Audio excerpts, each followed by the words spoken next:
Hello বন্ধুরা, আমার নতুন ভিডিওতে তোমাদের অনেক স্বাগত, অনেক ভালোবাসা। এই দেখো দুপুরে রান্নার আগে মানে যুদ্ধের আগে একটু এনার্জি ড্রিঙ্ক খেয়ে নিলাম, লেবুর জল এই গরমে। আর এই দেখো কর্তা মাছ আজকে মাছের তেল আর ফলই মাছ এনেছে, এটাই আজকে রান্না হবে।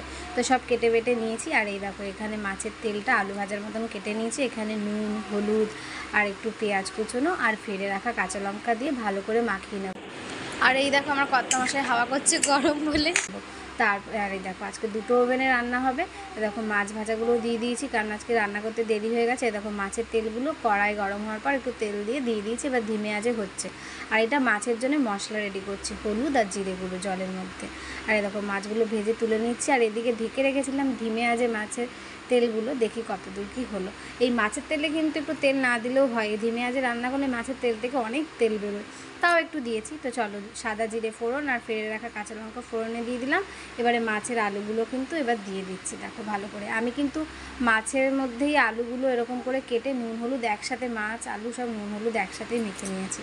আর এই দেখো চলো আলু ভাজা হয়ে গেছে, ধিমে আঁচে ঢেকে ভাজা করেছি। এবার কুচনো টমেটো আর যে মশলাটা রেডি করে রেখেছিলাম জিরে আর হলুদের, সেটা দিয়ে দিলাম। আর দেখো লবণ আর হলুদ দিয়ে ভালো করে এবার কষাতে হবে। তো মোটামুটি জিরে গুঁড়ো দেওয়া আছে, এমন কিচ্ছু কষাতে হবে না। যখন দেখবো একটু লেগে লেগে যাচ্ছে হালকা, তখনই জল দিয়ে দেবো। তো চলো ঝোল দিয়ে দিলাম। এরপরে মাছগুলো ছেড়ে দিচ্ছি। আমি সব একবারেই দিয়ে দিচ্ছি, বললাম না আজ সময়ের খুব অভাব, আর এমনিতেই আজকে অনেক দেরি হয়ে গেছে, তো সব একসাথেই দিয়ে দিলাম। আর এরকম মাছ আগে থেকে দিলে কিন্তু টেস্টিই হয়।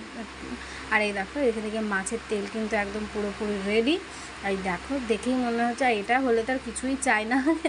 তো চলো, আর এদিকে শশা কাটছি। আর কার কার তেতো মাছের তেল পছন্দ বন্ধুরা অবশ্যই জানাবে। আমার বাবার কিন্তু খুব তেতো মাছের তেল পছন্দ, তবে আমার একটুকু না, আমার মাছের তেলে একটুকু তেতো হওয়া যাবে না, তো দারুণ খাই। আর এই দেখো শশা কেটে নিলাম, এই গরমে খাবারের সাথে তো শশা মানে লাগবেই। এই দেখো এখানে মাছের ঝোল রেডি, গরম বলে একদম পাতলা মাছের ঝোল করেছি। আর আজকে সেরকম কিছু রাঁধতে পারলাম না বলেই ঝোলটা একটু বেশি রেখেছি, যাতে ভাতগুলো উদ্ধার হয়। তো চলো এবার ভাত বাড়ার পালা। এই যে কর্তা মশাইয়ের জন্য প্রথমে ভাত বেড়ে নিচ্ছি। এই দেখো মাছের তেল, আজকে কিচ্ছু নেই, শুধু মাছের তেল আর মাছের ঝোল দিয়েই খাওয়া হবে। তো চলো মাছের ঝোলটা বেড়ে নিই।